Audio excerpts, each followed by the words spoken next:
Dencis Fresh 32.000 kilo. 32.000 sekilo. Wah. Lagi naik ya, Pak? Bukan naik lagi, ada tinggi kali. Tinggi kali ya. Biasanya berapa emang, Pak? Biasanya 22. Syederalun, selama Lebaran Idul Adha 1443 Hijriah, harga ikan di tempat pelelangan ikan atau TPI Lampulo mengalami kenaikan pada Rabu 13 Juli 2022.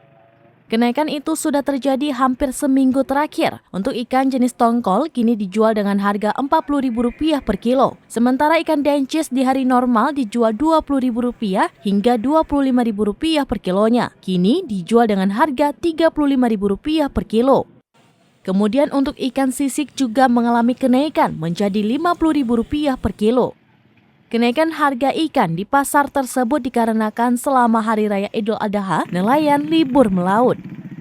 Hal tersebut sudah menjadi adat nelayan dan kebiasaan setiap tahunnya, di mana setiap hari-hari besar Islam nelayan tidak pergi melaut.